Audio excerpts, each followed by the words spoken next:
2025 ಮುಗಿಸಿ 2026ಕ್ಕೆ ಕಾಲಿಡ್ತಾ ಇದ್ದೀವಿ. ಈ 2026ರಲ್ಲಿ ನಿಮ್ಮ ಯಶಸ್ಸನ್ನ ತಡೆಯುವ ವಾಸ್ತುದೋಷ ಯಾವುದು ಅಂತ ನಿಮಗೆ ಗೊತ್ತಾ? ನಿಮ್ಮ ಜನ್ಮ ಸಂಖ್ಯೆ ಯಾವುದೇ ಇರಲಿ, ಈ ಒಂದು ಪರಿಹಾರ ಮೊದಲು ಮಾಡಿ.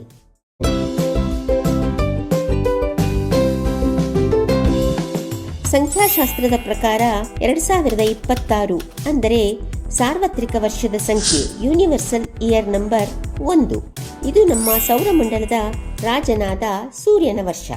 2026 ಸೂರ್ಯನ ವರ್ಷ ಆಗಿರೋದ್ರಿಂದ ಪ್ರತಿಯೊಬ್ಬರೂ ಮೊದಲು ಮಾಡಬೇಕಾಗಿರೋದು ನಿಮ್ಮ ಮನೆಯ ಪೂರ್ವ ದಿಕ್ಕನ್ನ ಬಲಪಡಿಸೋದು. ಪೂರ್ವ ದಿಕ್ಕು ಗೌರವ, ಉತ್ತಮ ಆರೋಗ್ಯ ಮತ್ತು ಹೊಸ ಅವಕಾಶಗಳನ್ನ ನೀಡುತ್ತದೆ.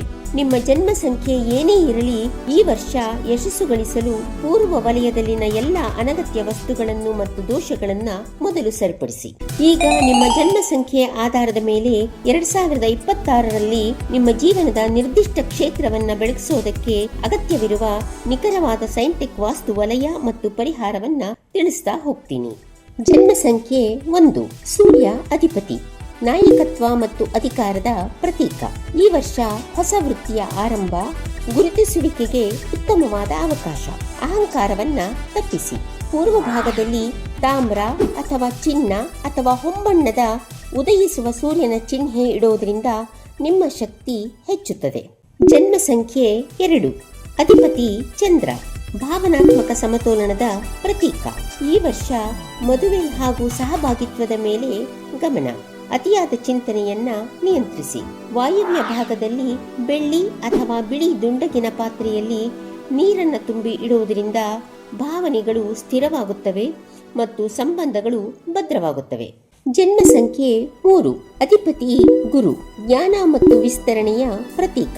ಶಿಕ್ಷಣ ಹಾಗೂ ಹಣಕಾಸು ಬೆಳವಣಿಗೆಗೆ ಅತ್ಯುತ್ತಮವಾದ ವರ್ಷ. ಹೊಸ ಯೋಜನೆಗಳು ಅನುಕೂಲಕರವಾಗುವ ಸಾಧ್ಯತೆ ಇದೆ. ಈಶಾನ್ಯ ಭಾಗದಲ್ಲಿ ಸ್ಫಟಿಕದ ಪಿರಮಿಡ್ ಇಡುವುದರಿಂದ ಬುದ್ಧಿಶಕ್ತಿ, ಸ್ಪಷ್ಟತೆ ಮತ್ತು ಗುರಿ ಸಾಧನೆಗೆ ಬಹಳ ಒಳ್ಳೆಯದು. ಜನ್ಮ ಸಂಖ್ಯೆ 4.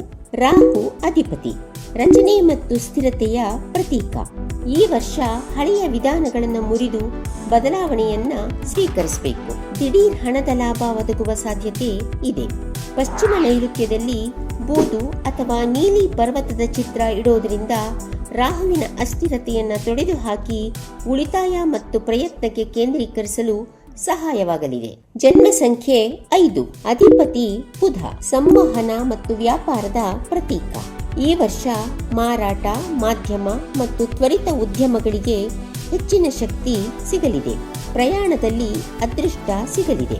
ಉತ್ತರ ಭಾಗದಲ್ಲಿ ಹಸಿರು ಬಿದಿರಿನ ಗಿಡ ಇಡುವುದರಿಂದ ನೆಟ್ವರ್ಕಿಂಗ್ ಮತ್ತು ಆರ್ಥಿಕ ವಿಸ್ತರಣೆಗೆ ಬಹಳ ಉತ್ತಮ. ಜನ್ಮ ಸಂಖ್ಯೆ 6. ಶುಕ್ರ ಅಧಿಪತಿ, ಪ್ರೀತಿ ಮತ್ತು ಐಷಾರಾಮದ ಪ್ರತೀಕ. ಈ ವರ್ಷ ಮದುವೆ, ಹೊಸ ಮನೆ, ಹೊಸ ಕಾರು ಮತ್ತು ಜೀವನದ ಸಂತೋಷಗಳಿಗೆ ಅನುಕೂಲಕರವಾದ ವರ್ಷ. ಆಗ್ನೇಯ ಭಾಗದಲ್ಲಿ ಕೆಂಪು ಬಲ್ಬ್ ಅಥವಾ ದೀಪವನ್ನು ಹಚ್ಚೋದ್ರಿಂದ ಉತ್ಸಾಹ, ಆಕರ್ಷಣೆ ಮತ್ತು ಸಂಪತ್ತನ್ನು ಆಕರ್ಷಿಸೋದಕ್ಕೆ ಸಹಾಯವಾಗುತ್ತೆ. ಜನ್ಮ ಸಂಖ್ಯೆ 7. ಕೇತು ಅಧಿಪತಿ, ಆಂತರಿಕ ಚಿಂತನೆ ಮತ್ತು ಸಂಶೋಧನೆಯ ಪ್ರತೀಕ. ಈ ವರ್ಷ ಆಧ್ಯಾತ್ಮಿಕ ಬೆಳವಣಿಗೆ ಹಾಗೂ ಸಂಶೋಧನೆಯಲ್ಲಿ ಯಶಸ್ಸು ಸಿಗಲಿದೆ. ಏಕಾಂಗಿಯಾಗಿ ಇರುವುದನ್ನ ತಪ್ಪಿಸಿ. ದಕ್ಷಿಣ ನೈಋತ್ಯ ಭಾಗವನ್ನ ಶುದ್ಧೀಕರಿಸಿ ಗೊಂದಲ ಮತ್ತು ಪ್ರತ್ಯೇಕತೆಯನ್ನ ಹೊರಹಾಕಲು ಈ ವಲಯವನ್ನ ಸಂಪೂರ್ಣವಾಗಿ ಸ್ವಚ್ಛವಾಗಿಡಿ. ಜನ್ಮ ಸಂಖ್ಯೆ 8. ಅಧಿಪತಿ ಶನಿ, ಕರ್ಮ ಮತ್ತು ಹಣಕಾಸಿನ ಪ್ರತೀಕ.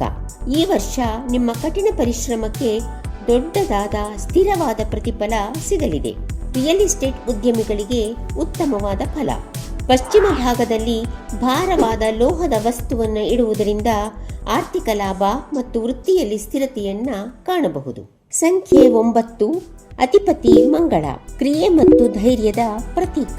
ನಿಮ್ಮ ಶಕ್ತಿ ಈ ವರ್ಷ ಹೆಚ್ಚಾಗಲಿದೆ. ಸ್ಪರ್ಧಾತ್ಮಕ ಯಶಸ್ಸು ದೊರೆಯಲಿದೆ. ಗುರಿಗಳು ಈಡೇರುವುದು.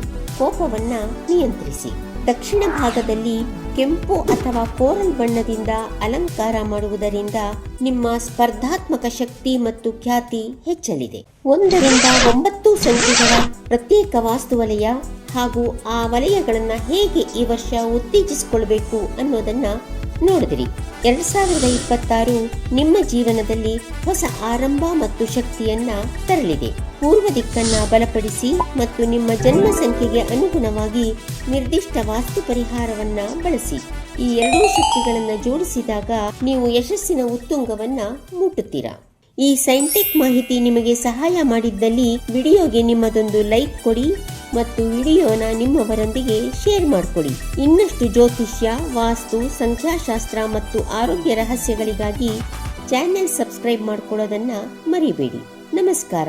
ನಿಮ್ಮೆಲ್ಲರಿಗೂ 2026 ಹೊಸ ವರ್ಷದ ಶುಭಾಶಯಗಳು.